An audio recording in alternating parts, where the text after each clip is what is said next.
Rock Doctor coming at you live with another installment of Rock Guitar 101. So in this lesson, what I wanted to talk about was a couple things. One was, again, playing our licks to the chords.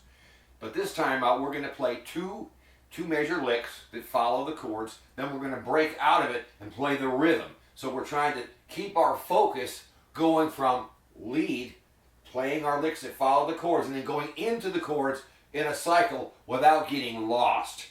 Is it easy to do? Not at first. It sure isn't. So let's take a look at my dry erase board, and I'll tell you what I did. All right. Take a look. Well, mostly we're not worried about all this so much today, but look down here. Here's the chord progression, basically. The stripped down version of those chords, which is my backing track in E number 1. I'll include the link in the description so you can use it and play along. But basically, I had a little phrase that had E minor to D, that's 2 measures long. And then I had another one right after that was D to E. It's a little more involved than that. I'll play it in a sec. But basically, I have a lick for each of those. And when I'm done with that, and then I jump back into the rhythm. So that's what this lesson is about, trying to shift gears without having a train wreck.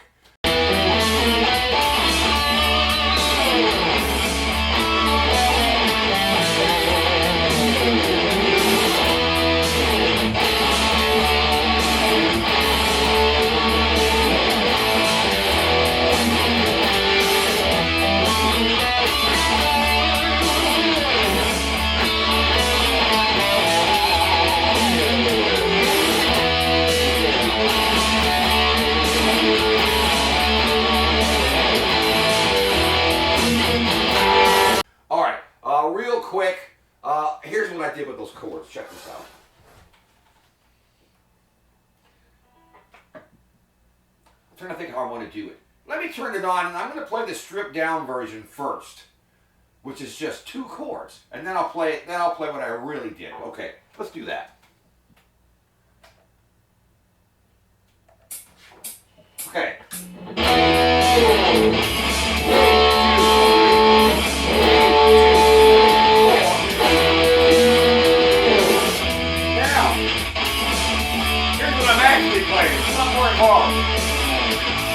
Check it out.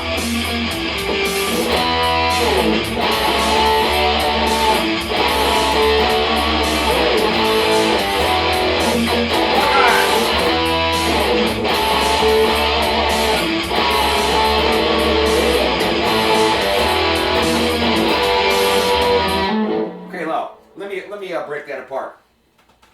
The first section, which I'm calling E to D, is really more involved. Watch, here's what I had. Look, an E power chord, root note on the A string, 7th position. The next chord is really an A chord. It's a, yes, I've got an inverted A there, but just look at what it is. I've got my index finger on the 4th fret of the A string, okay? Kind of a stretchy power chord, right? And then my ring finger's on the 7th fret of the D, so you get this. I do 2 of those, then I go to a D. Watch. And I do it again. The last part, I go to the open position A power chord. 2 of them, middle finger on top for the G note. Then an E power chord open. A couple of mutes, and a G chord. It sounds like this. Check it out.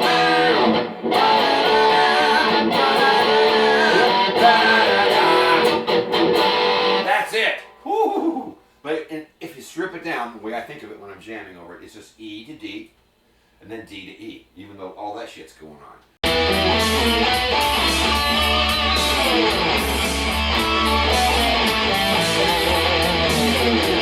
Now, what about the rest of it? I chose a very simple lick,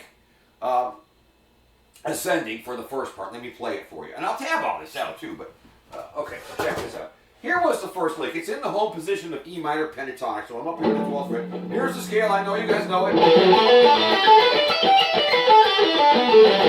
Now here's what I did.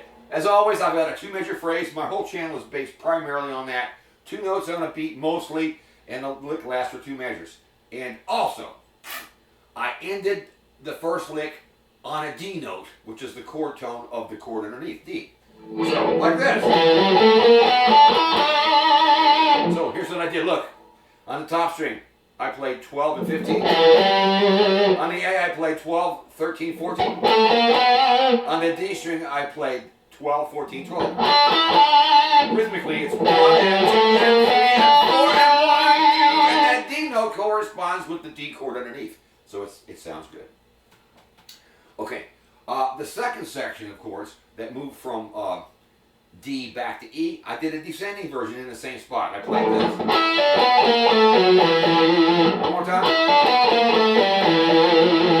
So that was, if I counted, it's 1 and 2 and 3 and 4 and 1, 2, 3. Now, here's what I did fret-wise. On the D string, I descended. I went 14 to 12. On the A, I did 14, 13, 12. On the low E, I played 15 and 12. I hit the 12 twice, and the last note's E. It corresponds with the E chord that hits at that moment.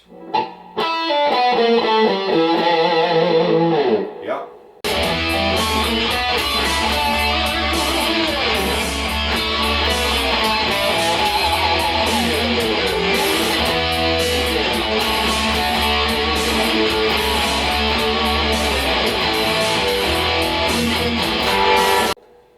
Let me turn the track on one more time. I'm going to play the licks again, and this time I'll tell you when the chord hits and when my last note hits so that you can see. Okay, or hear. Hearing. All right, let's back this thing up. See if that makes sense to y'all. It's all timing. Okay. E note, D chord. E note with the E chord. See what it is? Okay. Now, the second time around, I did the same shit again, but this time I moved the pentatonic back. Let me see if I can find it. Ah, right here, look. I moved it back so that I was playing pentatonic, I call it number 3, where the E note is on the A string. Right there. So you can see it looks the same. The lick is the same. Watch, watch.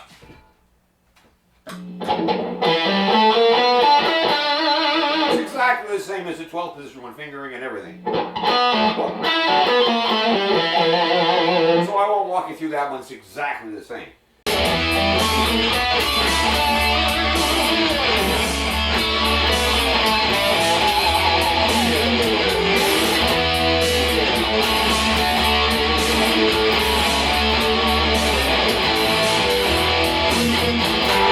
What you could do from there, if you really want to learn this, what I would recommend is, you've got those two, you can ping pong back and forth. Play in the 12th position, do the chords.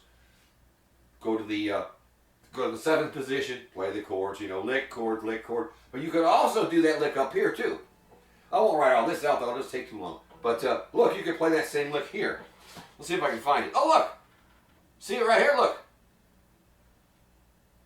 That is the 2nd fret of the D string, our E note there. So you can find that pentatonic there and play the lick here. Look, here's what it is. Look, look.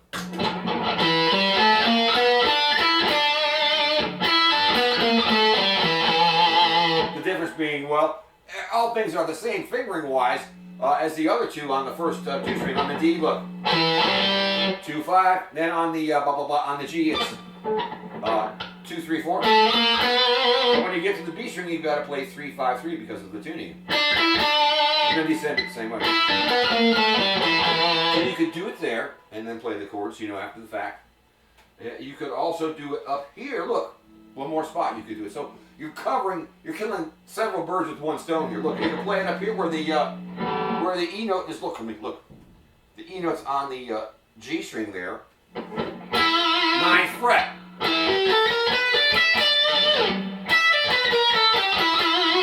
And go back to the chords when you're done, So it's a lot of work, but you're doing so many different things here. You're kind of learning where the same sound is in different places. You're having to shift gears between lead and rhythm, and you have to, you have to listen. You have to know where you are, or you're going to screw up. So it's a lot, but you've got to lock into the groove. There's so many things happening all at once. But if you tackle this and are diligent with it, you can do it with any lick, really. As long as you can play a lick that lasts for 2 measures and know how to resolve it. It's a pretty good study, and it's not that difficult. I mean, the licks are not difficult. The putting it together is difficult. But that's basically it. Again, I'll tab out the first little bit, lick-wise, and you can have a go at it. All right, it's me, the Rock Doctor. Don't forget to like, share, subscribe, leave a comment. Hey, you can call me up for lessons if you're in League City. My number is 908-566-6386. It's George's Guitar Lessons or The Rock Doctor at Danny D's Guitar Hacienda in League City, Texas. Give me a holler if you're nearby. All right, I'm out of here. Bye.